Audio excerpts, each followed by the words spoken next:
The old clock on the mantelpiece ticked with the same infuriatingly steady rhythm it had for the last 56 years. It was a sound I knew better than my own heartbeat. It had ticked through my father's last days, through my wedding, and through the long, quiet nights after my wife, Clara, passed. But it had never sounded as loud as it did today. It was counting down to something. Or maybe it was finally counting up. The television was on, the local news anchor's voice a low drone, but I wasn't really listening. Not until they said the name. Harmony Creek. My breath caught in my throat. They never talk about Harmony Creek. Not anymore. Reopening a case that has been cold for over half a century, the anchor said, her expression a practiced blend of sympathy and excitement. Then they showed the photo. Not the grainy, black and white image from the old case file, but a new one. A mugshot. The face was older, lined with the kind of cracks that time and gravity carve into a man. The hair was gone, the eyes were sunken, but there was no mistaking him. My hand, the one holding a half-empty glass of bourbon, started to shake. The ice cubes clinked against the glass, a frantic, tiny percussion against the steady beat of the clock. It was him. After all this time, it was him. My mind flew back, a dizzying, unwelcome journey to 1965. I was 17, all lanky limbs and foolish confidence, and the world felt like it was mine to conquer. Harmony Creek wasn't just a town. It was our kingdom. Mine and Billy's, and hers. Sarah. We were an inseparable trio, a cliché of small-town youth. We'd spend our summers down by the reservoir, skipping stones and sharing secrets we swore would go with us to our graves. One of them, at least, had. The news anchor was talking again, her voice cutting through the fog of memory. The arrest of 74-year-old Arthur Pembroke in connection with the 1965 disappearance and murder of 16-year-old Sarah Jenkins has sent shockwaves through this quiet community. Shockwaves. That was a laugh. It wasn't a shockwave. It was a ghost, crawling out of its grave to finally demand its due. Pembroke. He was older then. A brooding 20-year-old who worked at the gas station on the edge of town. He'd watch us sometimes, his eyes lingering on Sarah, a little too long. We'd laughed it off. He was just a creep, we said. A nobody. We were wrong. The night she vanished, the air was thick with the smell of coming rain and the sweet perfume of honeysuckle. We'd been at Miller's Point, the local lovers' lane, though we weren't lovers. Just three friends, staring at the stars, feeling infinite. I remember the argument. It was stupid, something about Billy's new car or my plans to leave town for college. Sarah had gotten upset, said she was tired of our bickering, and started walking home. Billy and I, stubborn and proud, let her go. She'll cool off, Billy had said, punching my shoulder. She always does. But she didn't. She never came home. The search lasted for weeks, then months. The whole town, it seemed, combed the woods. They found a shoe, her favorite saddle Oxford, near the old logging trail. That was it. The trail ran right past the back of the gas station, where Pembroke worked. The police questioned him, of course. Everyone knew he had a strange fixation on her, but he had an alibi. A delivery driver swore he was fixing a flat tire for him miles away. The case went cold. Another sad story whispered about in hushed tones, a local legend to scare kids away from the woods after dark. I stood up, my knees cracking in protest. I walked to the window and looked out at the quiet street, the perfectly manicured lawns of my neighbors. Harmony Creek had worked hard to bury its ghosts. It had built new schools, new parks, a new identity over the skeleton of its past. But you can't bury a secret that deep. Not forever. The guilt had been my constant companion for 56 years. A heavy cloak I could never take off. We let her walk home alone. That single selfish decision had rerouted all our lives. Billy joined the Army a year later and never came back from Vietnam. I stayed trapped by the memory of her smile and the echo of our last foolish argument. Now this. An arrest. After all this time, the question wasn't just what had happened to Sarah that night. The question, the one that screamed in the silence of my house, was why now? What loose thread had finally been pulled, causing the whole rotten tapestry to unravel after half a century? And as I stared out at the darkening street, another colder question formed in my mind. What part of the story did they get wrong? Because I was there that night. And there are some secrets that even time can't erase. The phone rang before I could convince myself this was just another cruel twist of fate, and not the beginning of something worse. At my age, late-night calls almost always mean bad news strokes, falls, some poor soul's heart finally giving out. This time, though, the past was on the other end of the line. "Mr. Harris?" a man's voice asked. It was firm, but there was a nervous edge underneath, like he wasn't used to calling people my age at home. "This is Detective Mark Ellison with Harmony Creek Police. I'm sorry to bother you in the evening, sir, but given the, developments in the Jenkins case, we were hoping you might be willing to come down to the station tomorrow morning." For a second, I almost laughed. Willing.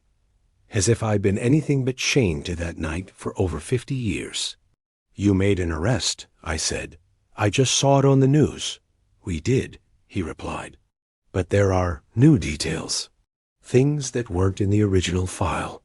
We think you might help us clarify a few inconsistencies." There it was. The crack in the door I'd kept bolted shut my entire adult life. "Inconsistencies?" I repeated. "You mean lies?" He hesitated. "I'd rather talk in person, sir. 10 o'clock?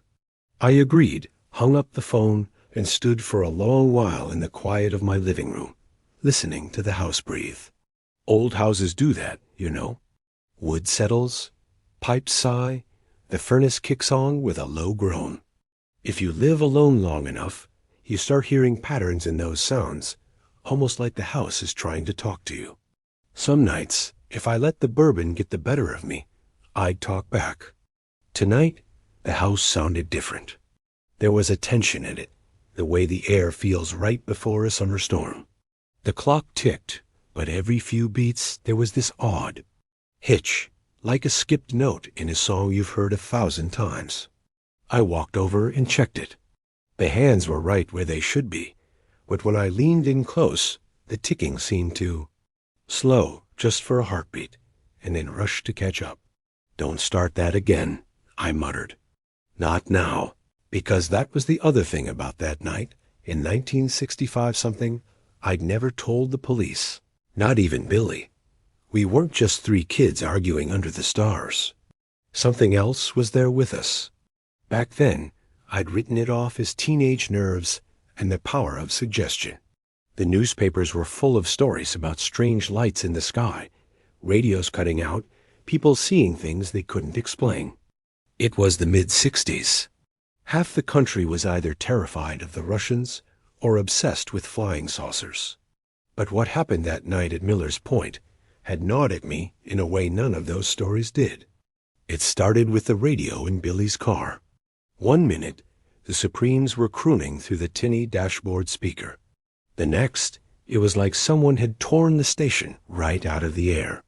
Just static, thick, angry static that made the tiny hairs on my arms stand up. Billy smacked the side of the radio, grumbling, but then he stopped. "You feel that?" He'd asked. The air had gone heavy, like the atmosphere had thickened into invisible syrup. I remember my ears popping, like we were suddenly at a higher altitude, even though we hadn't moved an inch. The trees around us, usually alive with the chirping of night insects, had fallen silent. It was that silence more than anything else that scared me. Sarah had wrapped her arms around herself and looked up at the sky. "Did you see that?" she whispered. I hadn't. Not then. I'd been too busy feeling the strange pressure in my skull, like someone was pushing their thumb into the back of my head. Now, 56 years later, I walked to the back door and stepped out onto the porch. Harmony Creek at night is a postcard soft porch lights, the distant hum of a passing truck on the highway, a dog barking 2 streets over. The sky was clear, a scattering of stars over the dark silhouette of the trees lining the creek that gave the town its name. But as I stood there, breathing in the cool air, that same old feeling crept back over me. The weight, the pressure, subtle, like the first hint of a headache. The cicadas, loud a moment ago, seemed to pull back, their song thinning. I rubbed my temples and told myself it was just memory playing tricks. The mind is an odd thing. You stare at the past long enough, and it starts staring back. Inside, the television droned on. I caught a few words. Sources say new forensic evidence, including possible DNA, has emerged. That made sense. Time had finally armed the police with tools they hadn't had in 1965. Maybe they'd dug up some old scrap of clothing, something they'd missed, and the labs had wrung a miracle out of it. Science catching up with sin. But there was something else they didn't know, something no lab could measure. I went to bed that night, but sleep didn't come easily. It came in ragged pieces, thin as tissue paper, and just as easily torn. I dreamed of the woods behind Miller's Point, of walking the narrow path with branches clawing at my clothes. I heard Sarah's laughter ahead of me, saw the flash of her white blouse between the trunks. Then the laughter turned into a cry, cut short like a record needle ripped from a groove. I woke up at 3:03 a.m., exactly. The digital clock on my nightstand glowed red in the dark. 3:03. I don't know why that number stuck with me, but it did. When I was 17, I woke up at that exact time the night after Sarah disappeared, and the night after that. The house was so quiet I could hear my own heartbeat, and then, under it, another sound, very soft, from down the hallway. 3 quick, delicate knocks. I froze. It wasn't the radiator or the pipes. It was too precise. 3 taps, evenly spaced, like someone rapping lightly on wood with their knuckles. I swung my legs over the side of the bed, my joints protesting, and reached for the bat I kept nearby more out of habit than expectation. At my age, if someone wanted to rob me, they were welcome to whatever they could carry. But old habits are hard to break. The hallway stretched ahead, a narrow tunnel of shadows. The photographs on the walls, wedding, kids, grandkids, watched me as I passed. Another 3 knocks. This time, I could tell they were coming from the small guest room at the end of the hall. The room no one slept in anymore. The room where we stored the boxes from my parents' house after they died. Boxes I hadn't opened in years. Who's there? I called out, feeling foolish the second the words left my mouth. Silence. Then, very softly, a whisper of fabric shifting, like someone had just moved inside the room. I swallowed, tightened my grip on the bat, and turned the knob. The door creaked open on darkness. I reached in and flipped the light. The room was exactly as it always was, too neat, too empty. The old bed was made. The curtains were drawn halfway, letting in a little smeared orange from the streetlight outside. The boxes sat stacked along the far wall, labeled in my late mother's careful handwriting. Christmas, papers, attic, nothing moved. No one was there. I stood in the doorway, breathing hard, feeling ridiculous and unsettled at the same time. That's when I saw it. One of the box's papers had shifted, just an inch or two, but enough to leave a faint track in the thin layer of dust on the floor. It looked like it had been dragged. I knew damn well I hadn't touched these boxes in years. I set the bat aside, knees popping as I crouched. The air near the box felt cooler, in that subtle way you only notice when you're already on edge. I lifted the lid. Inside were old folders, envelopes, yellowing notebooks. My father kept everything: bills, tax records, letters from relatives long dead. I thumbed through the top layer, feeling half like a detective, and half like an intruder in my own life. Near the bottom, my fingers brushed something smooth and stiff. A cardboard edge. I pulled it out. It was a photograph, black and white, edges slightly curled. The image was grainy, but I recognized the scene immediately. The trees, the slab of rock, the slope down toward the creek. Miller's Point, our old spot. In the center of the frame stood 3 kids. Billy, smirking at the camera, his arms slung over my shoulders. Me, a little awkward, squinting against the flash. And Sarah, in that white blouse, standing slightly apart, her eyes not on the camera, but on something just over the photographer's shoulder. I'd seen this picture before. It was taken a week before she vanished. What stopped my breath, what froze me there in that dusty room at 3 a.m, wasn't us. It was the corner of the photograph, where the sky ought to have been empty. There was a shape there, faint, blurred, but unmistakable. A smear of white light, elongated, almost vertical, cutting across the treetops. It looked like a tear in the sky. We hadn't noticed it then. The camera had. For a long moment, I just stared. That old pressure in my head, the same one from the night at Miller's Point, returned like a tide rolling in. I heard, or thought I heard, the echo of those 3 knocks again, very far away. Then something even stranger struck me. On the back of the photograph, in my father's handwriting, were 3 numbers and a date. 3:03 a.m., May 14th, 1965, the exact time I'd woken up, the exact year Sarah died. I sat down hard on the edge of the bed, the photo trembling in my hand. For half a century, I'd blamed myself, blamed Billy, blamed that creep Pembroke. Maybe I'd been right. Maybe he had done something awful that night. But as I stared at that sliver of impossible light on the photograph, a thought slid into my mind like a blade. What if we weren't the only ones out there at Miller's Point that night? The next morning, the world looked deceptively normal. The sun was shining, the birds were singing, and the coffee tasted just as bitter as it always did. But the photograph sat on my kitchen table like an uninvited guest, daring me to look away. I had spent the rest of the night staring at it, trying to rationalize the shape in the sky. A lens flare? A scratch on the negative?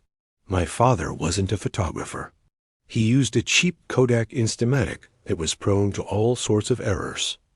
But the date on the back 3:03 a.m., it was harder to dismiss. My father was a meticulous man, an accountant who double-checked his grocery receipts.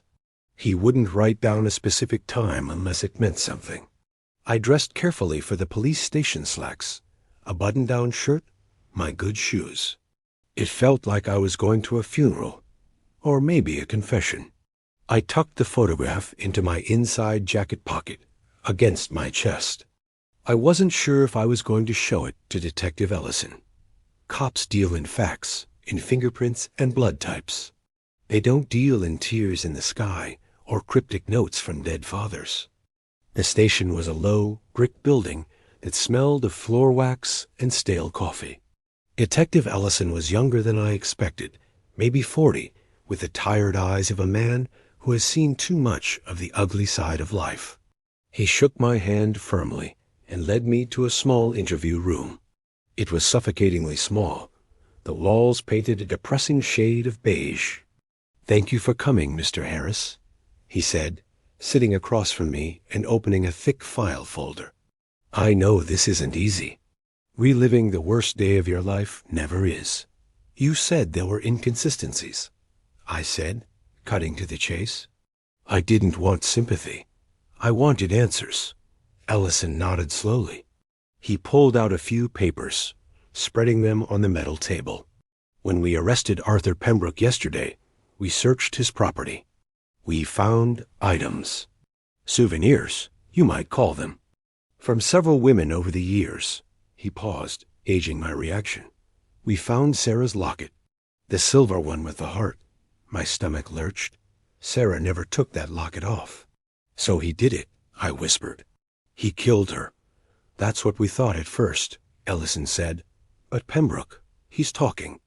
And his story is strange. He admits to taking the locket. He says he found it in the woods a few days after she disappeared. He kept it because he was obsessed with her, yes. But he swears he didn't kill her. He says he saw something that night, too. I felt a cold prickle at the base of my neck. Saw what? Ellison leaned forward, his voice dropping. He claims he was out there, watching you kids from the tree line. Typical stalker behavior. He says he saw Sarah walk away from you and Billy. He says he followed her for a bit, keeping his distance. And then Ellison hesitated, glancing at his notes. He says she didn't just disappear. He says she was taken up. Those were his words. Taken up into the light. The room seemed to tilt. Taken up into the light. He's crazy, I said, my voice sounding hollow to my own ears. He's a 74-year-old man trying to plead insanity to avoid the needle. Maybe, Ellison conceded. But here's the thing, Mr. Harris. We found something else in his house. A journal. He's been writing in it for decades. Mostly ramblings. But he mentions that night over and over. And he mentions a time. Specifically, he says the event happened at 3:03 a.m. The blood drained from my face. I could feel the photograph burning a hole in my pocket. But Sarah disappeared around 10 o'clock, I managed to say. That's when Billy and I left. That's when we realized she wasn't coming back. Exactly, Ellison said. The timeline doesn't match. Unless, he looked at me intently. Unless you and Billy didn't leave at 10. Unless you were out there much longer than you told the police in 1965. We left at 10, I insisted. But even as I said it, a crack of doubt formed in my mind. Did we? I remembered the argument. I remembered the static on the radio. I remembered driving home in silence. But the drive? How long was the drive? Miller's Point was only 20 minutes from town. But I remembered arriving home and my mother being awake, pacing the kitchen. The clock on the wall, had it said 10:30? Or was it later? Memory is a fragile thing. It bends, it warps. You tell yourself a story enough times, and it becomes the truth. But what if the truth was something else entirely? Ellison was watching me closely. Mr. Harris, is there anything you want to tell me? Anything you might have forgotten or been afraid to say back then? I reached into my pocket, and my fingers brushed the edge of the photograph. I could show him. I could tell him about the 3:03 a.m. note on the back. I could tell him about the 3 knocks in the night. But something stopped me. Fear? Or a sudden protective instinct? If Pembroke was talking about lights in the sky, showing this photo would only validate a madman's defense. No, I lied. We left at 10.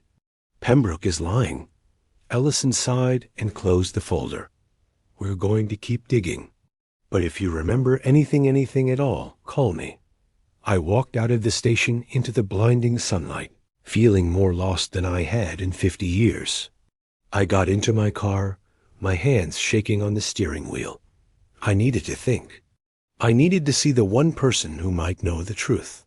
I drove to the outskirts of town, to the veteran cemetery.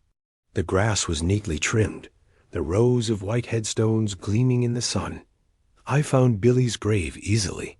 William T. Miller, 1948 to 1968. He died in a jungle halfway across the world, taking our secrets with him. Or had he? I stood over his grave, the silence of the dead surrounding me. What really happened, Billy? I whispered. What did we do? As I turned to leave, a glint of light caught my eye. Tucked behind Billy's headstone, almost hidden by the grass, was a small metal object. I knelt down and picked it up. It was a cassette tape. Old, battered, the plastic casing yellowed with age. On the label, written in faded marker, was a single word. Truth. My heart hammered against my ribs. Who had put this here? And how long had it been waiting for me? I looked around, but the cemetery was empty. Just me and the dead. I hurried back to my car, the cassette burning in my hand. My old truck still had a tape deck, one of the few things I refused to upgrade. I shoved the tape in and turned the volume up. There was a hiss of static, long and empty. Then a voice cut through the noise, a voice I hadn't heard in over 50 years. "Hey, Johnny," Billy's voice said, young and terrified. "If you're listening to this, then I'm gone, and you need to know. We didn't just lose time that night. We lost everything." The tape clicked and whirred, and then a sound filled the cab of the truck. It wasn't a voice. It was a low, rhythmic humming, like a machine the size of a mountain powering up. And under it, faint but distinct, I heard Sarah screaming my name. I slammed on the brakes, my truck skidding on the gravel shoulder. I sat there, gasping for air, the terrifying sound filling the small space. It was the same sound I had felt in my head the night she vanished. The pressure, the static. Billy knew. He had known all along, and he had left this for me. But why hide it here? And why now? I looked at the passenger seat where the photograph lay, the tear in the sky, the time on the back, the voice on the tape. The pieces were coming together, forming a picture I didn't want to see. But I knew I couldn't stop now. I had to know what that sound was. I had to know where Sarah really went. And most of all, I had to know why, after 50 years, she was still screaming. I sat in my truck for what felt like an eternity, the engine idling, the air conditioner fighting a losing battle against the sudden, cold sweat that had broken out all over my body. Billy's voice had stopped, but the tape hissed on, a serpent in the dashboard, coiled and waiting. I rewound it. My hand shook so badly, I missed the button twice. I had to hear it again. I had to be sure. We didn't just lose time that night.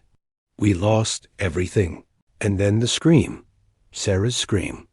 It wasn't the scream of someone being attacked by a man with a knife. It was the sound of pure, unadulterated terror, the kind of sound a human being makes when the reality is being peeled away layer by layer. It was a sound that didn't belong in the natural world. I let the tape run this time. After the scream faded into that mechanical throbbing hum, Billy's voice came back. He sounded exhausted, like an old man, though he couldn't have been more than 20 when he recorded this. "I know you don't remember, Johnny. I know they took that from you. Maybe that's a mercy. But I remember flashes. I remember waking up in the car. You were slumped over the wheel, drooling, your eyes wide open, but seeing nothing. Sarah was gone. The radio was playing static, but the clock on the dash said 3:03. We got to Miller's Point at 9:30. We argued for maybe 20 minutes. Where did the other 5 hours go, Johnny? Where did we go?" I stared out the windshield at the rows of silent graves. 5 hours. The police report said we came home around 10.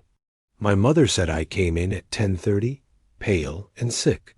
But if Billy was right, then my mother had lied. Or someone had made her lie. "Your dad knew." Billy's voice whispered from the speakers, and my heart stopped cold. "He came to see me the day before I shipped out to Vietnam. He told me that if I ever loved you, if I ever cared about Sarah, I would take this secret to the grave. He said you were fragile.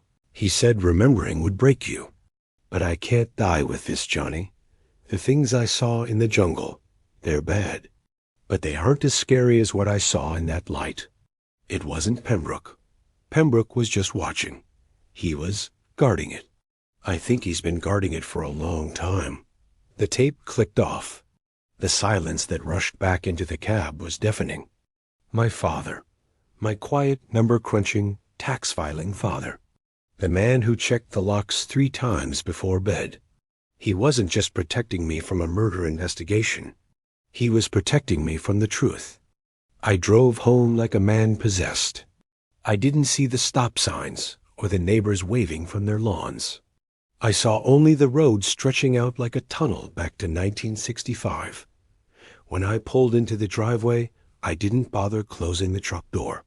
I ran inside, past the ticking clock, past the living room, straight to the hallway ceiling hatch that led to the attic. The air up there was stifling, thick with the smell of fiberglass insulation and ancient dust. I scrambled over the beams to the corner where I'd found the photo the night before. The box labeled papers was still open, its contents spilled out. I dumped the rest of it onto the floorboards. Receipts, tax returns, Christmas cards. Junk. Come on, I hissed, tearing through the stacks. Come on, Dad. You never threw anything away. And then I saw it. Not in the box, but under the false bottom of the box itself. A thick, leather-bound ledger. It looked like an old accounting book, the kind used for bookkeeping in the 50s. I pulled it out, the leather cracking under my fingers. I opened it to the first page. There were no dollar signs. No expenses. Just dates, times, and coordinates. August 12th, 1958, 2 o'clock. Low-frequency vibration detected. The herd is restless. 3 cattle found with surgical precision cuts. No blood. October 4th, 1961, 3:15. Lights observed over the ridge. The humming is getting louder. Pembroke reports activity near the silo. I flipped through the pages, my breath coming in shallow gasps. My father had been tracking this for years. He wasn't just an accountant. He was a watchman, or maybe a keeper. I turned to May 1965. The handwriting became erratic, jagged, as if written by a hand shaking with fear. May 14th, 1965. The event, 22 o'clock hours. They breached the perimeter. Sarah J., William M., and Subject J., my son, were in the zone. I tried to warn them. I was too late. The light took Sarah. The boys were rejected. Found them in the car at 3:03. Subject J is catatonic. Initiated protocol silence. Pembroke has agreed to take the heat if necessary. He knows the stakes. If the government finds out what is really under Miller's Point, they won't just quarantine the town. They will erase it. I dropped the book. Dust motes danced in the shaft of light coming from the vent, mocking me. Subject J, my own father, referred to me as a subject. And Pembroke, the man the whole town had demonized for 50 years, the man I had hated with every fiber of my being, wasn't the killer. He was the scapegoat. He had let himself be branded a monster to protect a secret that could destroy us all. But why now? Why arrest him now? I grabbed the ledger and scrambled down the ladder. I needed to think. The news report said they had found new forensic evidence, Sarah's locket. But Ellison said Pembroke gave them the locket, or they found it in his house. If Pembroke was a guardian, maybe he had kept the locket as a reminder, or a warning. I went to the kitchen and poured myself a drink, skipping the glass and going straight for the bottle. The bourbon burned, but it didn't numb the panic. If the police were digging around Pembroke's property, if they were treating this as a murder investigation, they weren't just going to find a body. They were going to find whatever my father and Pembroke had been hiding. What is really under Miller's Point? The phone rang. I jumped, nearly dropping the bottle. It shrilled through the empty house, demanding attention. I stared at it. It rang 4 times, 5. Then the answering machine clicked on. Mr. Harris? This is Detective Ellison. His voice was tight, urgent. I need you to come back to the station. Now. Or, actually, stay where you are. I'm sending a car. We found something at the dig site. It's... hell, I don't even know how to describe it. But your name is on it. The machine clicked off. My name. On something buried for 50 years. I looked at the ledger on the table. Subject J. I wasn't going to wait for the police car. I wasn't going to let Ellison and his team stumble into something they couldn't understand. I grabbed my keys, the ledger, and the bat though God knows what good a piece of wood would do against the event, and ran out the door. The sun was setting as I drove toward Miller's Point. The sky was a bruised purple, the clouds hanging low and heavy. It looked like a storm was coming, but the air was dry as a bone. As I turned onto the old logging road that led to Pembroke's property, the radio in my truck did something that made my blood freeze. It didn't turn to static. It turned off. The power light died. Then the dashboard lights flickered and went out. The engine sputtered, coughed, and died. I coasted to a stop in the middle of the dark road. Silence rushed in, absolute and terrifying. No birds, no crickets, just the sound of my own breathing. And then I heard it. Thrum. A low vibration felt more in the teeth than the ears. It was coming from the woods, from the direction of the old limestone quarry behind Pembroke's shack. I opened the door and stepped out. The ground beneath my feet was trembling, a subtle rhythmic pulse. I looked up. Above the trees, where the first stars should have been appearing, there was nothing. Just a black void, darker than the night sky around it. And in the center of that void, a single pulsating vein of violet light was beginning to open, like an infected wound in the fabric of the universe. It was happening again. The arrest hadn't solved the case. It had woken it up. I started to run toward the light, my old legs pumping, my heart screaming a warning I refused to hear. I had to know. I had to see. And deep down, a terrifying thought spurred me on. Maybe she's not dead. Maybe she's just waiting. The woods were a labyrinth of shadows, entangled undergrowth, darker than any night I remembered. My flashlight beam cut a pathetic, jittery cone through the gloom, catching snarls of briar that looked like reaching skeletal hands. My chest burned, my old lungs protesting the exertion, but I didn't stop. The humming sound, that deep, bone-rattling thrum, grew louder with every step, vibrating up through the soles of my shoes. It felt like the earth itself was groaning in pain. I reached the edge of the clearing where Pembroke's shack stood. It was a ruin now, the roof sagging like a broken spine, windows boarded up with rotting plywood. Police tape, bright yellow and incongruously cheerful, fluttered in the unnaturally still air. Beyond the shack lay the old limestone quarry, a jagged scar in the landscape that had been abandoned since the war. That's where the light was coming from. It wasn't a spotlight or a search beam. It was a soft violet miasma rising from the pit of the quarry, illuminating the trees from below with a ghostly underwater glow. I crouched behind a rusted tractor, trying to catch my breath and make sense of what I was seeing. Down in the quarry, a team of officers had set up portable floodlights, but their harsh white glare seemed to be swallowed by the violet mist. I saw men moving around uniformed cops, but also others in hazmat suits, looking like spacemen in a cheap sci-fi movie. They were clustered around an excavation site near the quarry wall. I crept closer, using the noise of a generator to mask my approach. I needed to see what they had found. What had my name on it? "Careful! Keep it steady!" a voice shouted. I recognized Detective Ellison. He was standing near the pit, no longer the calm investigator I'd met that morning. His face was pale, sweat glistening on his forehead. He was holding a walkie-talkie with a white-knuckled grip. "I don't care what the sensors say. If that thing spikes again, pull everyone back." "Sir, the readings are off the charts," a tech in a hazmat suit yelled back, staring at a tablet. "It's not radiation. It's electromagnetic distortion. It's like the air down there is folding in on itself. Folding." I risked a look over the lip of the quarry. They had dug deep, exposing a layer of rock that shouldn't have been there. It wasn't limestone. It was smooth, obsidian black, and covered in carvings that seemed to shift and writhe when you looked at them directly. And embedded in the center of that black wall was a metallic door. Or at least, it looked like a door. It had no handle, No hinges.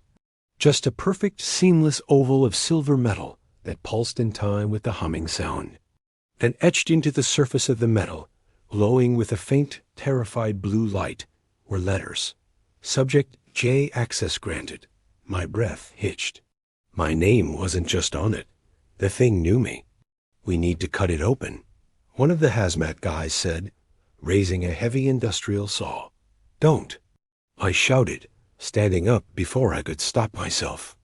Don't touch it. Every head in the quarry snapped toward me. Flashlights blinded me for a second. Mr. Harris? Ellison's voice was incredulous. Get him out of here. This is a restricted area. 2 officers started up the slope toward me, hands on their holsters. You don't understand. I yelled, sliding down the loose scree into the pit, ignoring the pain in my knees. My father warned about this. You can't open it. It's not a door. It's a seal. Ellison held up a hand to stop the officers. He looked at me, then at the glowing letters on the door, then back at me. The resemblance between the J on the metal and the man standing in front of him was impossible to miss. What do you know about this, Harris? He demanded, his voice trembling. My father kept a journal, I gasped, waving the leather book I still clutched in my hand. He called it The Event, he and Pembroke. They were guarding this. Whatever is in there, it took Sarah, and it tried to take Billy and me. Ellison snatched the journal from my hand. He flipped it open, his eyes scanning the frantic scrawlings of my father. The violet light from the door pulsed brighter, the humming rising in pitch to a whine that made my teeth ache. Subject J is catatonic, Ellison read aloud. He looked up at me with a new kind of horror. You're the key. That's why it opened for you. That's why the letters appeared when you got close. I didn't know, I pleaded. I swear. Suddenly, the ground lurched violently. The generator sparked and died, plunging us into the violet gloom. The industrial saw clattered to the ground. Sir, the tech screamed. The door! It's opening! The silver oval wasn't sliding open. It was dissolving. The metal seemed to liquefy, retreating from the center like a pupil dilating in a dark room. Beyond the door, there was no tunnel, no room. Just a swirling vortex of colors I didn't have names for, colors that hurt to look at. And from that vortex, a wind began to blow. It didn't blow out. It sucked in. Loose rocks, tools, the abandoned saw everything started sliding toward the opening. The air roared. I felt myself being dragged forward, my feet skidding on the gravel. Hold on to something, Ellison shouted, grabbing a strut of the floodlight stand. I scrambled for purchase, digging my fingers into the dirt. But the pull was inexorable. It wasn't just gravity. It was a magnetic attraction that tugged at the iron in my blood. Then a figure emerged from the chaos. Not from the portal, from the shadows of the quarry wall. Arthur Pembroke. He looked ancient, his prison jumpsuit bright orange against the dark rock. He had escaped, or had they brought him here? It didn't matter. He wasn't looking at the police. He was looking at the door, and he was smiling. It's time, Johnny, he rasped, his voice cutting through the roar of the wind as if he were whispering directly in my ear. The cycle is complete. She's been waiting for you. Who? I screamed, shielding my eyes from the blinding light. Sarah, Pembroke said. He walked toward the vortex, not fighting the pull, but embracing it. She didn't die, boy. She ascended. And she's hungry. Before anyone could stop him, Pembroke stepped into the swirling light. He didn't scream. He simply vanished, dissolved into the colors like a drop of ink in water. The moment he disappeared, the suction stopped. The wind died. The violet light dimmed to a dull, throbbing pulse. Silence returned to the quarry, heavier than before. I lay in the dirt, gasping, staring at the open portal. It was stable now, a window into somewhere else. And through that window, I could see something. It looked like a landscape. A twisted alien version of Harmony Creek. The trees were made of glass. The sky was a burning orange. And standing on a hill that looked exactly like Miller's Point, there was a figure. A girl in a white blouse. She was looking back at us, and she was waving. "Sarah," I whispered. Ellison was beside me now, his gun drawn but useless. "What the hell is that place?" "I don't know," I said, pushing myself up. The fear was still there, cold and sharp, but something else was rising to meet it. A desperate, insane hope. "But I have to go there. You can't be serious." Ellison grabbed my arm. "That's suicide." "I've been dead for 50 years, Detective," I said, shaking him off. "I've just been walking around waiting to fall down. My friend is in there. My Sarah is in there. And I'm the only one with the key." I pointed to the glowing letters on the doorframe, which were now pulsing with a steady, inviting rhythm. Subject J, awaiting entry. I took a step toward the portal, then another. The air around the threshold tasted like ozone and copper. "Wait," Ellison yelled. "Take this." He shoved the walkie-talkie into my hand. If you find anything, transmit. We'll keep the channel open." I nodded, gripping the plastic device. It felt absurdly primitive against the impossible technology in front of me. I took one last look at the world I knew, the dark woods, the terrified faces of the police, the mundane reality of Earth. Then I turned to the girl in the glass forest. "I'm coming, Sarah," I said, and I stepped through.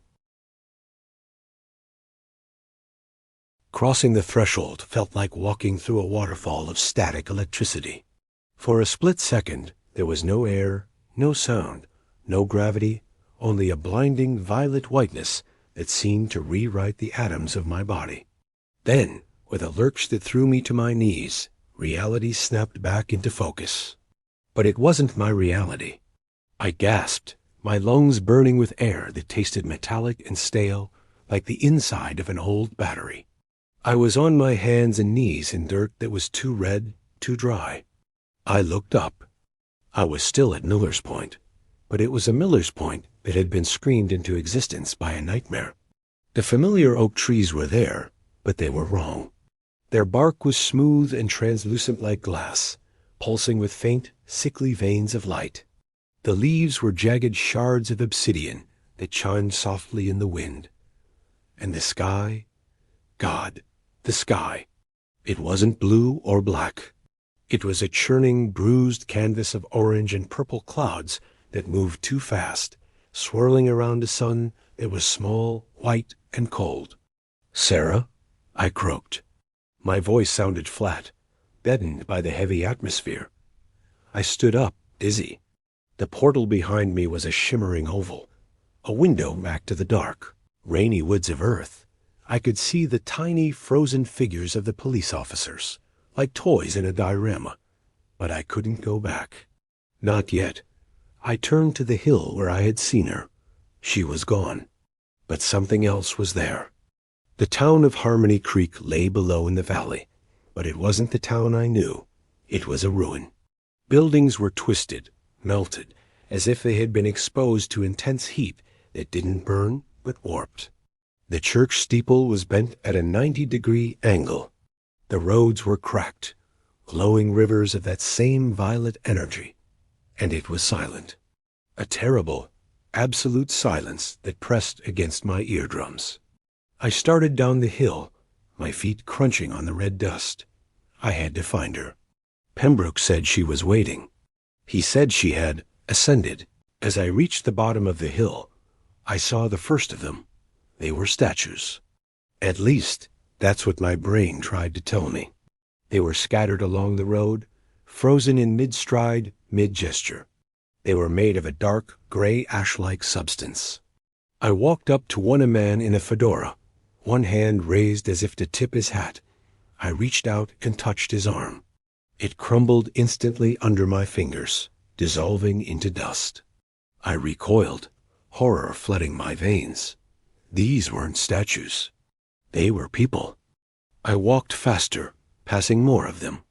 A woman pushing a prom that was now just a wire frame. A dog mid-bark. It was a snapshot of a moment in time, preserved in ash. And looking at the clothes, the hats, the dresses, the cars parked on the melted street, I realized when this snapshot was taken, this wasn't just another dimension. This was a timeline where the event hadn't been contained, where my father and Pembroke had failed. Johnny. The voice came from everywhere and nowhere. It wasn't spoken. It was vibrated into my bones. I spun around. Standing in the middle of the ruined town square, near the wreckage of the old gazebo, was Sarah. She looked exactly as she had that night. 16, wearing her white blouse and blue skirt. Her saddle Oxfords were pristine, not a speck of red dust on them, but her eyes. Her eyes were solid violet, glowing with the same light as the portal. "Sarah," I wept, stumbling toward her. "I'm so sorry. We left you. We shouldn't have left you." She didn't move. She didn't smile. She just watched me with those terrible, beautiful eyes. "You didn't leave me, Johnny," she said, her mouth not moving, the voice echoing in my head. "You were saved, rejected. You were too heavy, too anchored." "What?" I stopped a few feet away from her. The air around her was freezing cold. "The ascendants," she said. "They need vessels, pure vessels, empty ones. You and Billy, you were full of fear, full of tomorrow. I was empty. I was waiting. Who are the ascendants?" I whispered. She raised a hand, pointing toward the sky. I looked up. The churning clouds were parting. Descending from the cold white sun were shapes. Enormous geometric structures that defied physics-shifting cubes and pyramids of light that hummed with the sound of a million screaming voices. "They are the architects," Sarah said. "They prune the garden. They burn the weeds so the new growth can begin." She looked at me then, really looked at me, and for a second the violet faded. I saw her brown eyes, terrified, pleading. "Johnny," she whispered, her own voice this time, small and broken. "It hurts. It never stops hurting. Please, make it stop." Then the violet slammed back into place. Her face smoothed into a mask of indifference. "You have the key," the other voice said through her. "Subject J, you have brought the anchor." I looked down at my hand. I was still clutching the walkie-talkie, but in my other hand I held the leather journal. My father's book. "Sarah or the thing wearing?" Sarah held out a hand. "Give it to us, the calculations, the seal coordinates. We need them to widen the door, to bring the cleansing to your side." I understood then. The ledger wasn't just a record. It was the manual. It contained the mathematical language my father and Pembroke had used to lock the door in 1965, and they needed it to unlock it fully. "Pembroke," I said, "he gave you the locket. He told me to come here. He tricked me." "He is a faithful servant," Sarah said. "He has waited 50 years to bring you back. Now give us the book." The humming from the geometric ships above grew louder. The ground began to shake. I looked back at the portal. It was pulsing faster, widening. If I gave them the book, they wouldn't just take Sarah. They would take everything. My world, my timeline. It would all end in ash and silence. I looked at the girl I had loved for 56 years. The girl whose memory had defined my entire life. "I'm sorry, Sarah," I said, tears streaming down my face. "I can't save you." I raised the walkie-talkie. "Ellison!" I screamed into the static. "Ellison, listen to me. The door. You have to destroy it. Collapse the quarry." "Do it now," Sarah screamed. It was the sound from the tape, multiplied by 1,000. The shapes in the sky descended, firing beams of violet light that tore up the ground around me. "No," the voice in my head roared. I turned and ran. Not toward Sarah, not toward the portal. I ran toward the edge of the town, toward the cliff that overlooked the infinite red void beyond. I had the book, and I was going to make sure they never got it. But I was 74 years old, and Sarah was eternal. She moved like a blur of light, appearing in front of me, her hand clamping onto my throat with the strength of a hydraulic press. She lifted me off the ground, choking the life out of me. "The book, Johnny," she hissed, her face inches from mine. The violet light in her eyes was blinding. "Give it to me, and you can stay. You can be young again. We can be together, forever." My vision was fading. Black spots danced in front of the violet. I could feel the book slipping from my numb fingers. Together, forever. It was everything I had ever wanted. All I had to do was let go. But then I looked past her shoulder. I saw the ash statue of the boy in the fedora. A boy who never got to grow up.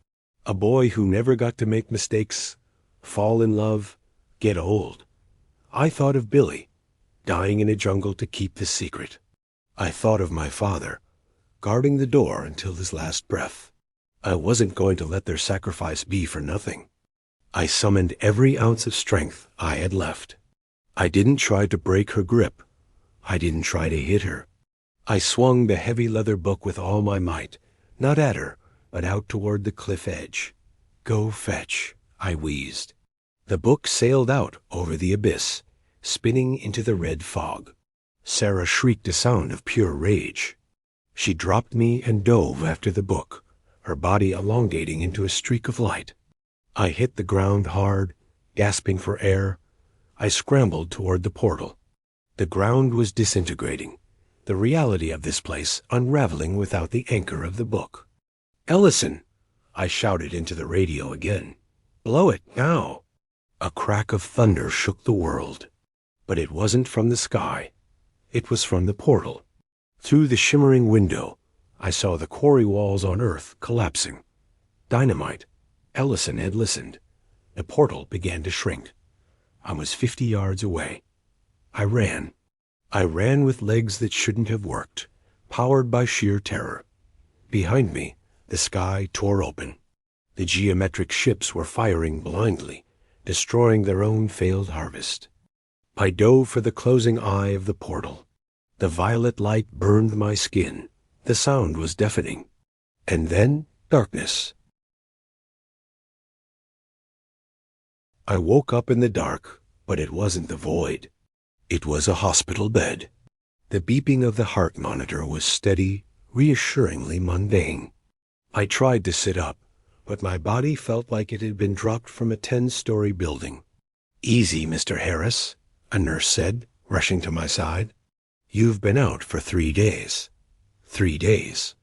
It felt like I had lived a lifetime in that other place. Detective Ellison walked in a moment later. He looked terrible, unshaven, dark circles under his eyes, his arm in a sling. He pulled a chair up to my bed and sat down heavily. "We thought we lost you," he said. "The quarry, it collapsed. Just like you said. We barely got out. Did you close it?" I croaked. "The door?" Ellison nodded. "Buried under 1,000 tons of rock. The readings are gone. The humming stopped. It's over." I leaned back against the pillows, relief washing over me. But it was a cold relief. "And Pembroke?" "Gone," Ellison said. "Listed as an escapee, but we know the truth. He's not coming back." He hesitated, then reached into his jacket. "We found this near the edge of the collapse. Before everything went under." He handed me the leather journal. My heart skipped a beat. I had thrown it. I had thrown it into the abyss to save my world. How did it get back here? "It must have fallen out when the ground gave way," Ellison suggested, though he didn't sound convinced. I took the book. The leather was scorched, the pages smelling of ozone and ash. I opened it. The last few pages were torn out, the calculations, the seal coordinates. They were gone. "Someone ripped them out," I whispered. Ellison frowned. "Maybe during the fall? Or maybe Pembroke?" "No," I said, closing the book. Pembroke didn't want to close the door. He wanted to open it.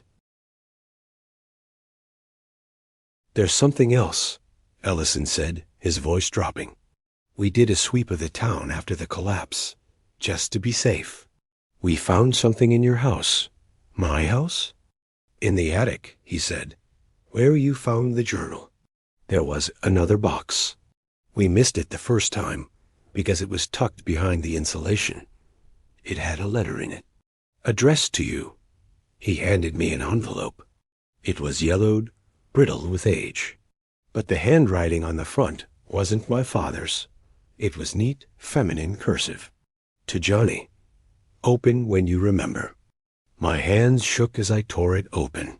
The date at the top was May 15th, 1965, the day after she disappeared.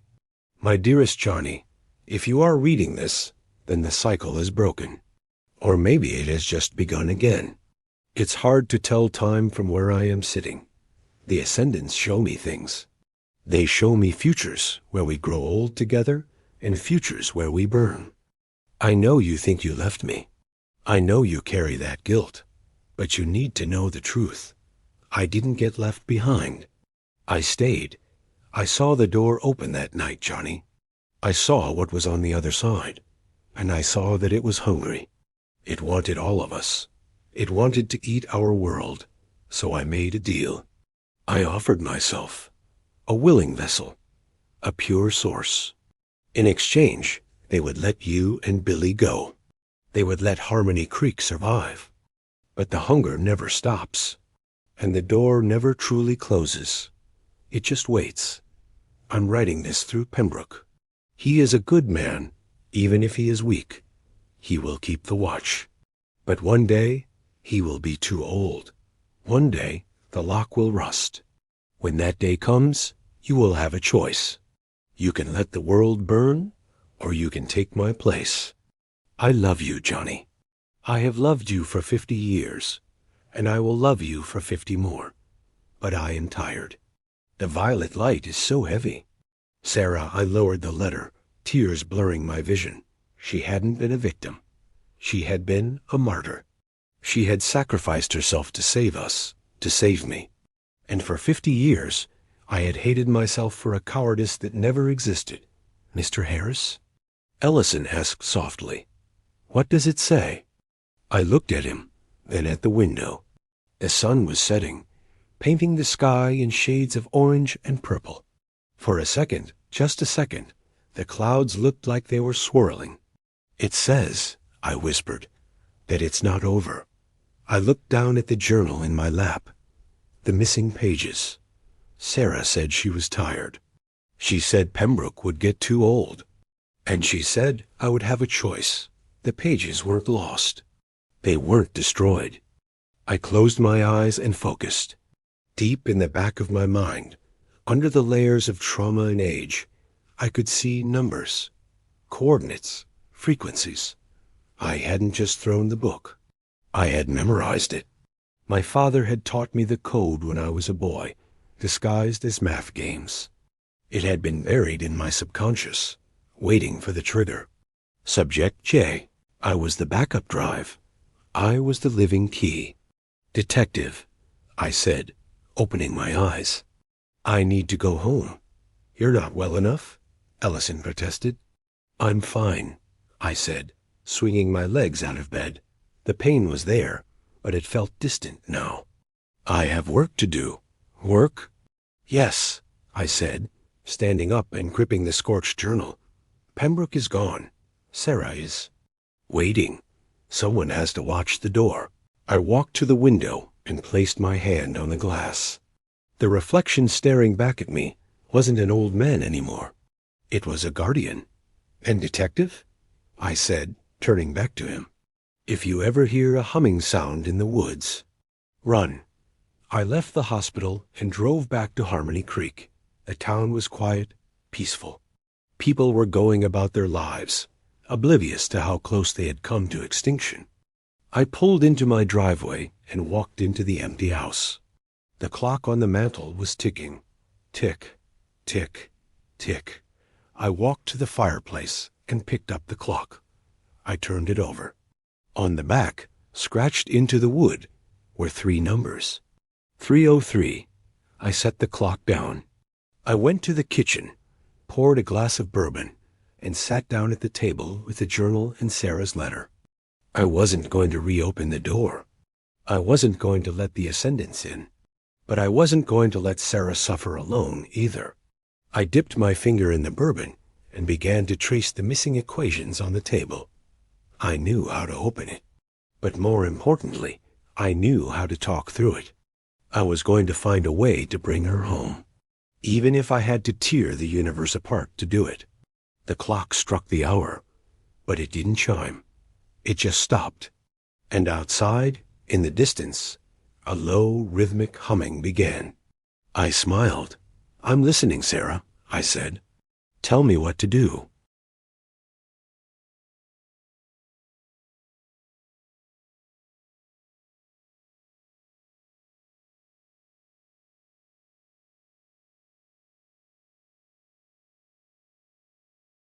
I cleared the table, pushing aside old bills and grocery lists, and laid the scorched journal in the center.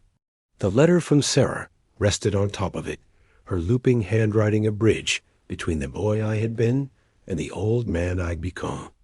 I set the mantel clock beside them, its hands frozen, its back still etched with 3:03. When the humming began, the glass of water on the table started to tremble, faint ripples skittering across its surface. I took a deep breath, picked up a pen, and spoke aloud, more to steady myself than anything. "Okay, Sarah," I said. "Lesson 1. You talk, I'll listen. I talk, you..." Try not to let anything else through. The hum rose, just a fraction, as if in response. I opened the journal to one of the torn-out sections. Empty paper. White, clean, waiting. Except it wasn't really empty, not in my head. The numbers were there, marching in rows behind my eyes. Frequencies, angles, coordinates my father had once disguised as little puzzles for his bright kid at the dining room table. "Just for fun, Johnny. See if you can find the pattern." I found the pattern now. My hand began to move. Slowly at first, then faster, as if it weren't entirely under my control. Symbols poured out of me, some mathematical, some not. Shapes that weren't quite letters. Curves that felt like they meant something, even though I had no word for them. The humming synced with the scribbling, meeting each stroke of my pen with a faint pulse in the air. At 3:13, it stopped. My hand froze mid-line. The pen fell from my fingers. I looked down. On the page, a ring of symbols formed a circle around 3 simple numbers I did recognize. 10 p.m., the time she left us on Miller's Point. The time the story, for everyone else, had ended. "You want me to go back," I whispered. "Not through the door. Through the night." The next day, I called Ellison. I told him I needed access to the old case file. "I thought you were done with this," he said. "I'll never be done with it," I replied. "But this isn't for me. It's for the record."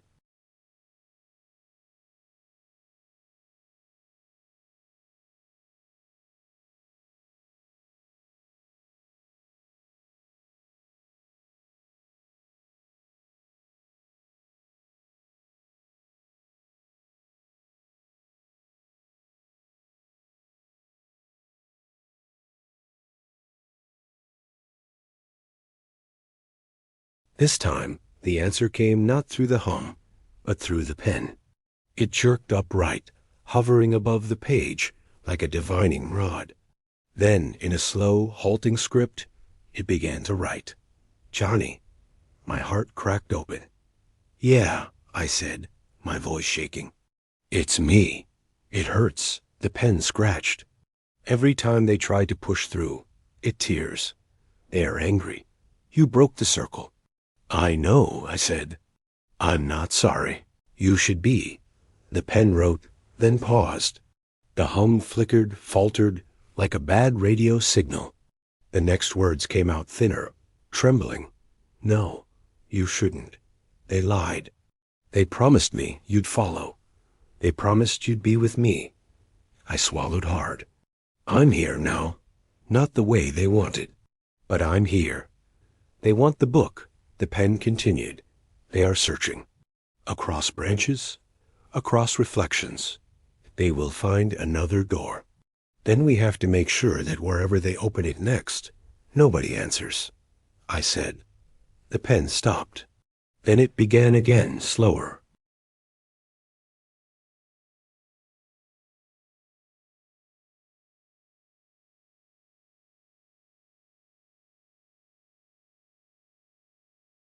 The pen paused, then scratched a single word. Yes, that's where we're going to send them, I said. Not into town. Not into people. Into stone. Into nothing. They will find you, she wrote. They taste you in the numbers. You will be the path. That's the idea, I said quietly. I spent the rest of the 10-minute window transcribing what flowed out of me and through the pen.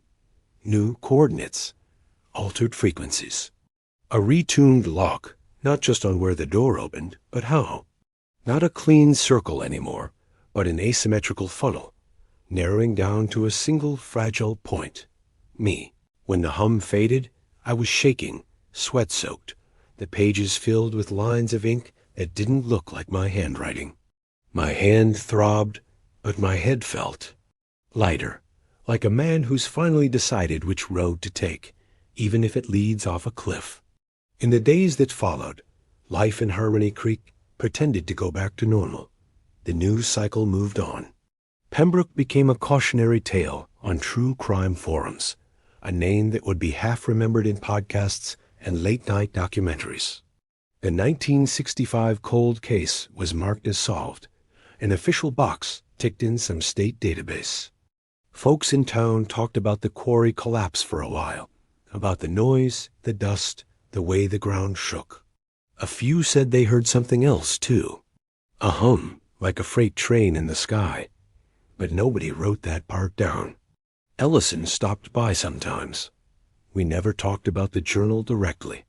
But once, he nodded at the mantel clock and asked, "You sleeping okay?" "Better than I deserve," I said. The last night started like all the others. Quiet house, empty bed. The weight of years settled on my chest like a familiar cat.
Then the world turned violet. They found the house the next morning when John Harris didn't show up for his usual coffee at the diner. Detective Mark Ellison stood in the kitchen, his arm still in a sling, staring at the scorch mark on the wall. It was oval-shaped, just big enough for a man to walk through. The table was covered in symbols that made his eyes hurt if he looked at them too long. The mantel clock read 3:03. It was ticking. On the table sat a single sheet of paper, weighted down by a glass of untouched bourbon. Ellison picked it up. The handwriting was shaky but legible. "If they come again, don't dig down. Don't open. Listen for the hum. If you hear it, move people away from the creek, away from the old reservoir. Let the rock take the hit. That's what it's there for now. And if one night the humming sounds less angry and more like music, don't be afraid. That just means we're dancing again. J.H. Ellison folded the note carefully and slid it into his pocket. As he turned to leave, the walkie-talkie on the counter crackled once, then went still. Outside, Harmony Creek woke up. Sprinklers hissed. Dogs barked. Somewhere, a radio played an old song about young love and second chances. For a moment, just a moment, the morning air carried a faint, low hum, like a train passing on a very distant track. Most people never noticed it. The few who did would frown, shake their heads, and go back to their coffee. Life went on. The 1965 cold case stayed officially solved. The small town, once rocked by an arrest, slowly forgot the face of Arthur Pembroke and remembered only the safe, simple narrative that let them sleep at night. Justice, they said, had come at last after 50 long years. But sometimes, on very quiet nights, if you stood by the drained reservoir and listened closely, you could hear something else under the wind.